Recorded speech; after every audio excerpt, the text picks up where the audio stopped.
देखिए example number 5 NCERT का E and F are respectively ma'am E and F are respectively midpoints किसके of equal sides AB and AC। बेटा आपसे कह रहा है AB और AC बराबर साइड है, इक्वल साइड है, और E और F दोनों क्या दे रखे हैं, मिड पॉइंट। मिड पॉइंट को थोड़ा डार्क कर दीजिए ताकि समझ में आए, ये मैं आपको बता रहा हूँ, बाद में कर लेना, मैं डार्क कर देता हूँ, ठीक है। शो दैट, आपको शो करना है कि ये जो BF है वो CE के बराबर हो, ठीक।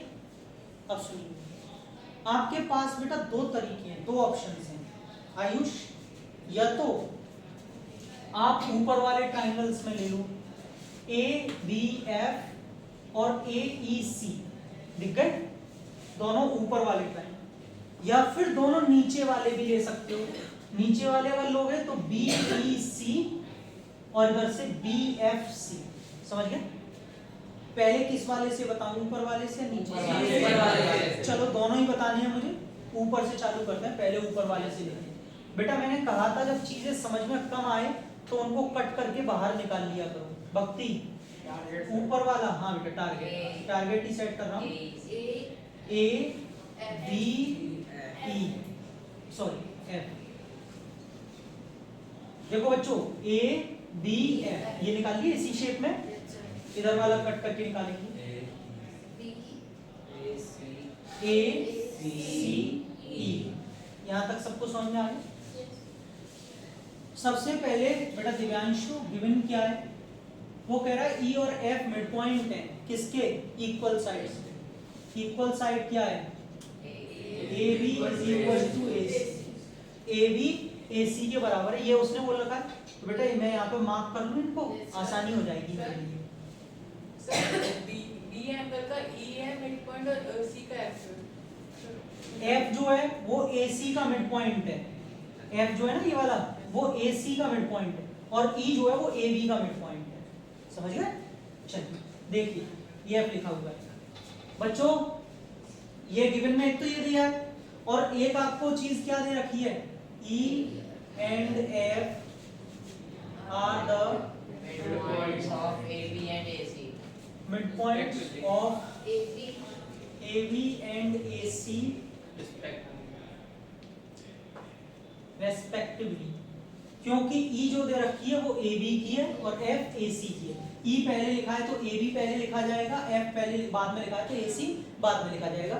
इस रेस्पेक्टिवली का यही मतलब होता है, ये वो सम्मान देने वाला रेस्पेक्टिवली।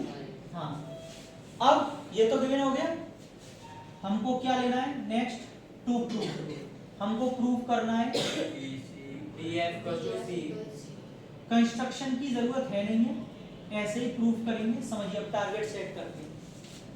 अगर मैं इन दोनों ट्राइंगल्स को माही, इन दोनों ट्राइंगल्स को कॉन्ग्रुएंट कर लूं तो बेटा ये BF और CE दोनों बराबर हो जाएंगे। ये वाली साइड इसके इक्वल है माही।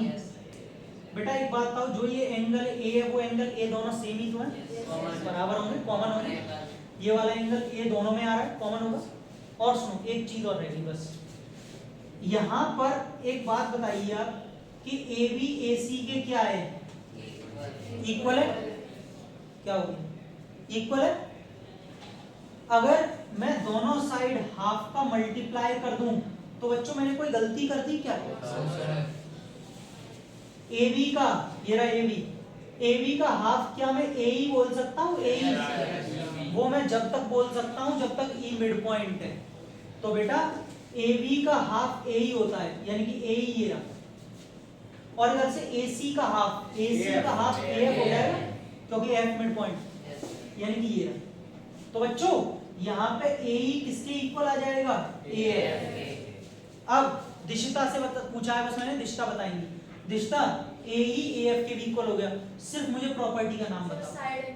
बहुत बढ़िया, सही है, साइड एंगल, दिव्यांशु कंटिन्यूटी में चल रहा है, सही है।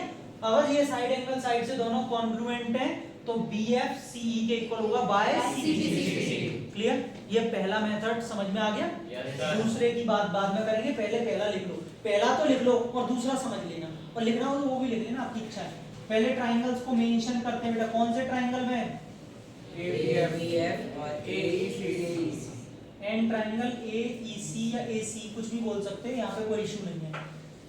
हाँ जी सर, देखें आप जल्दी जल्दी, A B is equal to कहाँ से आया, दूसरा हमने लिया था angle A is equal to angle A common angle. तीसरा बेटा अब मैं आपको बता रहा हूँ कैसे लिखना है, वो समझ लीजिए। एक आपके पास तरीका है, आप डायरेक्ट भी लिख सकते हैं। कैसे?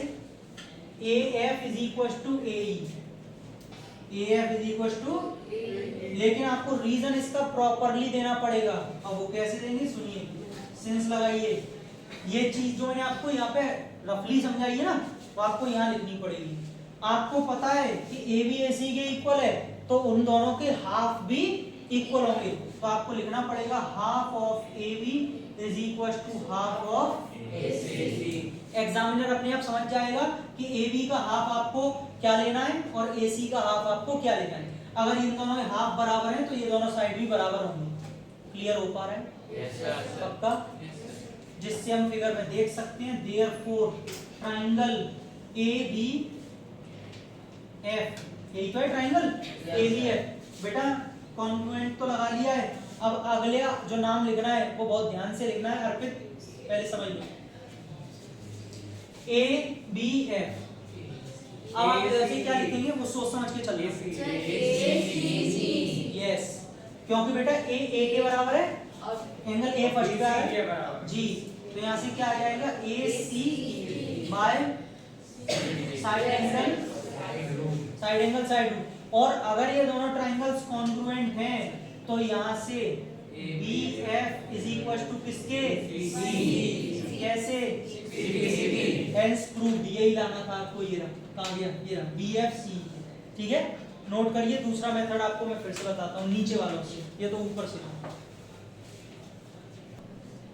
देखो बेटा इसका दूसरा तरीका देखते हैं, लिखना चाहो लिख लेना, नहीं कोई बात नहीं। अब दूसरा, अगर मैं ये वाले ट्राइंगल ना लेता, ऊपर वाले नीचे वाले बनाता तो कैसे होता? पाल साहब ये वाला ट्राइंगल ऐसे बन रहा है, बी ई सी, और बेटा ये वाला ऐसे बन रहा है, एफ सी। कोई दिक्कत तो नहीं है? देखिए ध्यान से सुनिएगा, बी सी दोनों में कॉमन है, सही है बेटा। एक बात बताओ आप मुझे, जब अपोजिट साइड इक्वल है, ए बी ए सी के इक्वल है, ये मैं नहीं बोल रहा, क्वेश्चन में दिया है, तो अपोजिट एंगल्स भी इक्वल होंगे। हमने एक थ्योरम प्रूव कर लिया ना कि opposite angles of equal opposite sides are equal. तो जब अपोजिट साइड्स इक्वल है तो ये एंगल बी और एंगल सी, यानी कि यहाँ से ये एंगल बी और यहाँ से ये एंगल सी, दोनों आपस में बराबर होंगे। कोई परेशानी तो नहीं?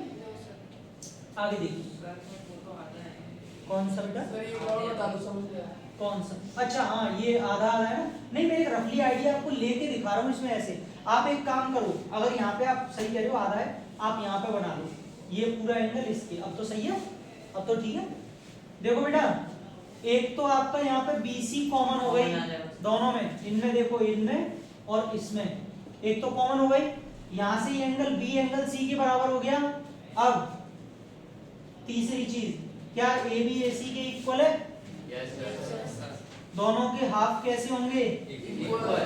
पिछली बार हमने AB का हाफ ऊपर वाला लिया था ना AE, इस बार नीचे वाला ले लें BE, और बेटा इधर से भी नीचे वाला क्या हो जाएगा? CF। रजत बताएगा सिर्फ, रजत ये इसके इक्वल आ गया, ये एंगल और ये कॉमन आ गई साइड। बताओ कौन सी प्रॉपर्टी? ये इसके ऊपर आ गया, side side side side side, तीनों साइड इक्वल आएंगे। पाल साहब? नहीं sir, yes sir, I equal है। प्राक्या? सर ऐसे ऐसे ऐसे कहाँ देख रहा है भाई?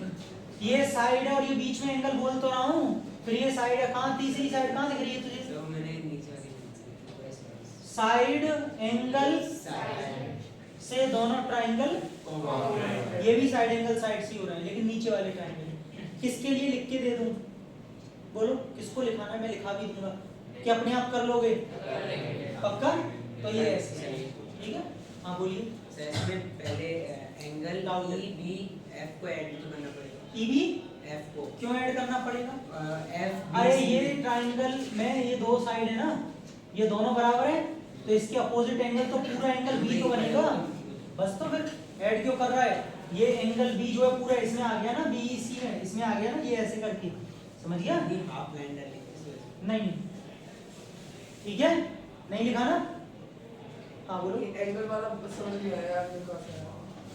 ये वाला एंगल कहाँ से आ रहा है? ए बी ए सी के इक्वल है, और अगर दो अपोजिट साइड इक्वल होती हैं तो दोनों अपोजिट एंगल्स इक्वल होते हैं।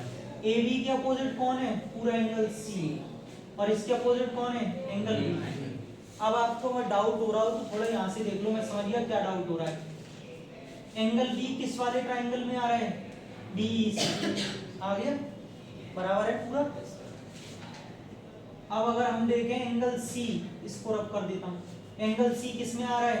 बीएफसी, ये रहा बीएफसी, ये रहा, सही है, दोनों बराबर हो गए, खत्म। चले अब आगे, नोट कर लो।